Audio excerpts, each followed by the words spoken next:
All right, I'm here with the second part of Chapter 10 of Lincoln, How Abraham Lincoln Ended Slavery in America. My light here.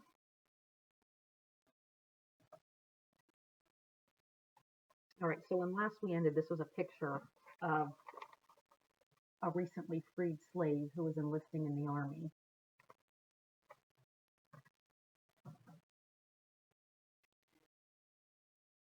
Many troops who had never thought twice about slavery changed their opinions after they saw slaves firsthand once they marched into the South. Nevertheless, many soldiers still insisted that if the war changed direction, they would be sorry they ever joined up. In one regiment, desertions rose alarmingly after news came of the emancipation, but a sergeant in an Indiana regiment spoke for many of his fellow soldiers when he said, "If there can be Negroes enough to conquer the rebels, let them do it."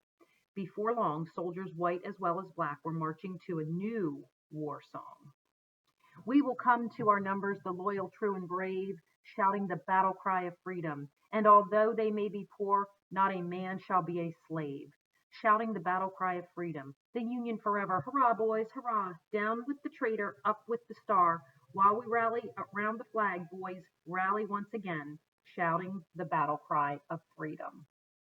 Although some cynical white officers predicted that black soldiers would flee at the earliest sign of danger, the first African Americans in combat proved them wrong. On June 7th, some 3,000 Confederates attacked an all-black unit at Milliken's Bend, Louisiana.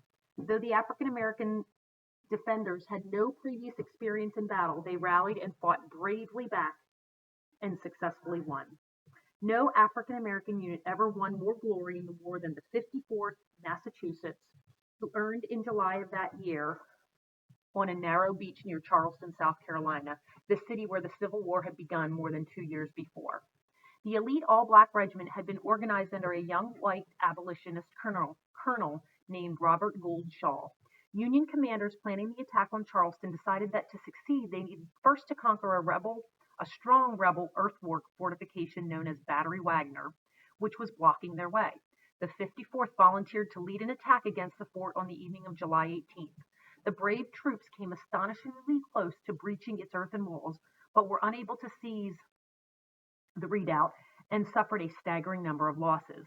One observer who saw the pile of bodies littering the area after the attack claimed that no battlefield in the country has ever presented such an array of mangled bodies in a small compass. Among the pile of dead lying on the heap of casualties before Battery Wagner was Shaw himself and dozens of his gallant black soldiers. Despite the extra danger black troops faced from the angry Southern whites, enthusiasm remained high. "I'm a soldier now," one proud African-American recruit, Samuel Cabell, wrote to his wife, "and I shall use my utmost endeavor to strike at the rebellion and the heart of this system that so long has kept us in chains." Lincoln did not react personally to the sacrifices of the 54th Massachusetts, but in appreciation of their valor and the loyalty of men like Private Cabell, he declared that he would do his utmost to protect black troops from cruelty. Earlier, infuriated over black enlistment in Northern armies, Confederate President Jefferson Davis had warned that captured black soldiers would either be put to death or sent into slavery, even if they were free to begin with. Lincoln responded with an unmistakable threat of his own. "The law of nations and the customs of war, as carried on by civilized powers," he declared, "permit no distinction as to color in the treatment of prisoners of war as public enemies. To sell or enslave any captured person on account of his color and for no offense against the laws of war is a relapse into barbarism and a crime against the civilization of the age." Vowing that the Union Army would give the same protection to all of its soldiers, black or white, Lincoln ordered that for every soldier of the United States Army killed in violation of the laws of war, a rebel soldier shall be executed. And for everyone enslaved by the enemy or sold into slavery, a rebel soldier shall be placed at hard labor. Meanwhile, the nagging issue of equal pay would not go away.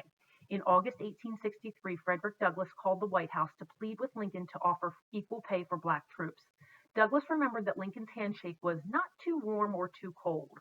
When the president urged him to speak out to recruit even more black volunteers, Douglass insisted that to enlist more African Americans, Lincoln must agree to do 4 things.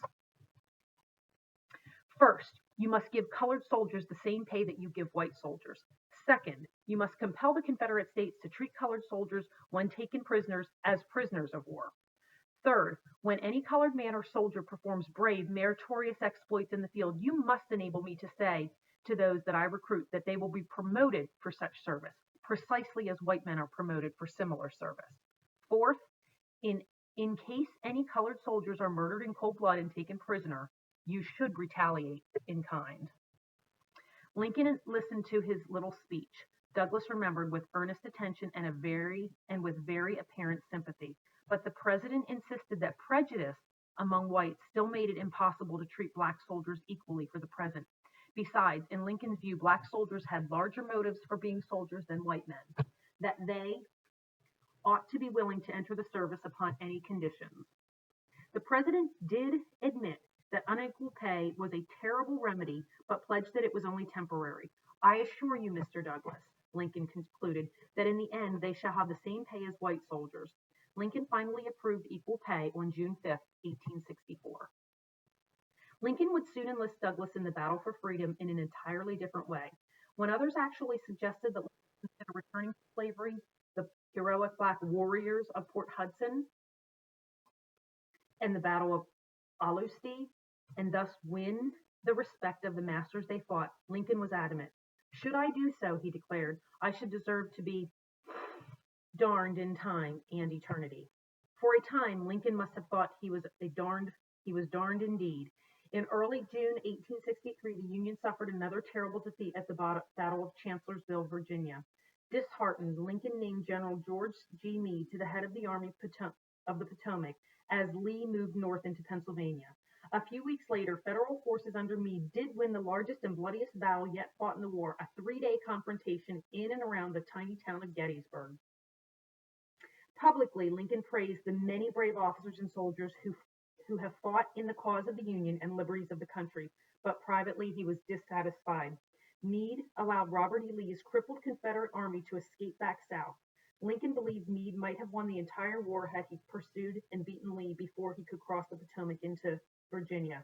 The frustrated commander-in-chief sat down and wrote Meade a long letter congratulating him for the magnificent success you gave the cause of the country at Gettysburg, but bluntly pointing out his disappointment over Meade's failure to pursue Lee afterward. He was within your easy grasp, Lincoln continued, and to have closed upon him would have ended the war. As it is, the war will be prolonged indefinitely. Your golden opportunity is gone, and I am distressed immeasurably because of it. Typical of his careful leadership style, Lincoln vented all his anger by composing this tough letter.